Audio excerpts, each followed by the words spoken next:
Welcome to an Empower PL video tutorial. Today we're looking at Google Forms.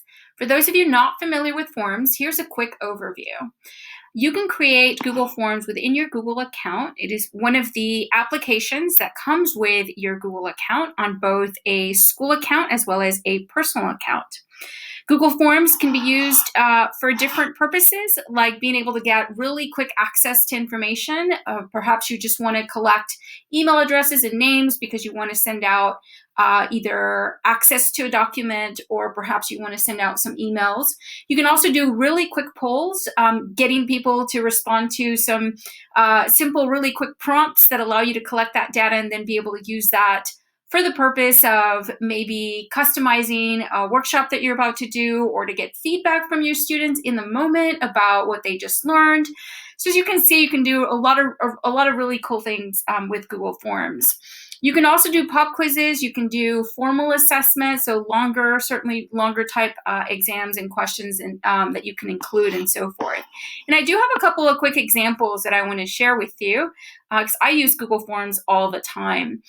So here's an example of an exam. So you can actually set up questions and answer choices like multiple choice questions. You can do matching, where it sets it up in a grid where you'd have to select based on the prompt on the left, what does it match up to based on the items in the row up at the top.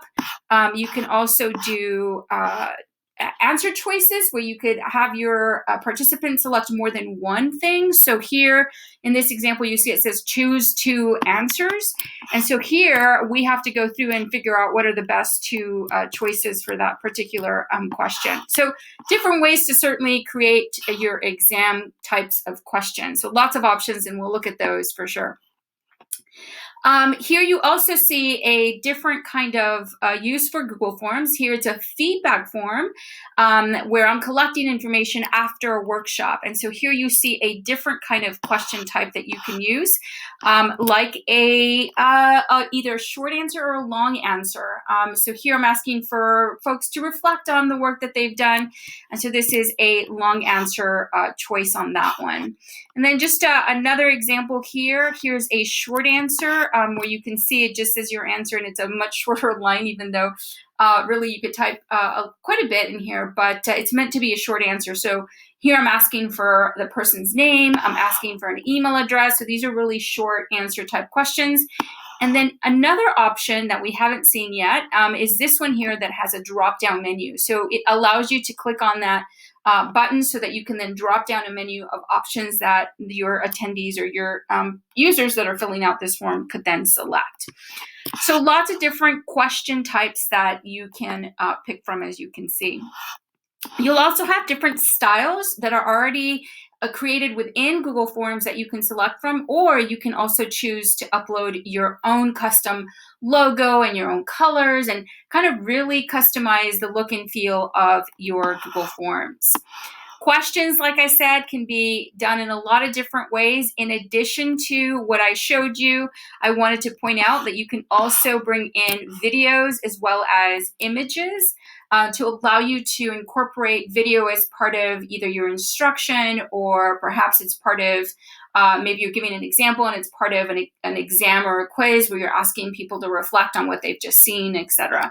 So lots of additional options there that you can explore and use.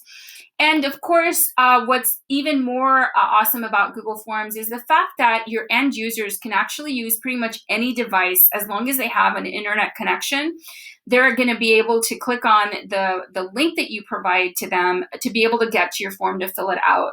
And so even without a Google account, I can still fill out your form, which means that you can send forms requesting information to parents, for example, that may or may not have Google accounts. Or in an instant where you just want people to respond to a form and you don't want to have to worry about people needing to log into their accounts, it's also really great because you can have it set up to where nobody needs to log in. But of course, for those that do require logins, where you might want to incorporate that feature, you can certainly enable that and make it to where your users, your students, would have to log into their Google accounts in order to be able to view and, of course, submit the form. I love that you get some really great instant feedback in the form of visuals. And so what you're going to find is that you get some charts based on the types of questions you're asking. So if you're doing, for example, multiple choice or checkboxes, you're going to see that you're going to get some really great graphics that show you pretty much the distribution of the responses. So you're going to be able to see some visuals that give you instant feedback that you can then analyze and then either revise your instruction or revise what you're providing, or really just take this information and run with it from there and make decisions based off of that information. Of course, if you want collaboration, if you want others to participate and help you build your Google Forms, you can, of course, invite them and have them edit along with you, just like you do in Google Docs and Google Sheets and Google Slides. So it comes with collaborative features, which is really awesome. Anyway, I hope this really helps you kind of get a feel for what Google Forms has the capacity to do. I'm going to do extra video tutorials that are going to actually break these things down so we can actually look at how to create a form, how to add the different types of question types, how to change your theme, and all of that kind of good stuff. So hopefully this at minimum gets you started.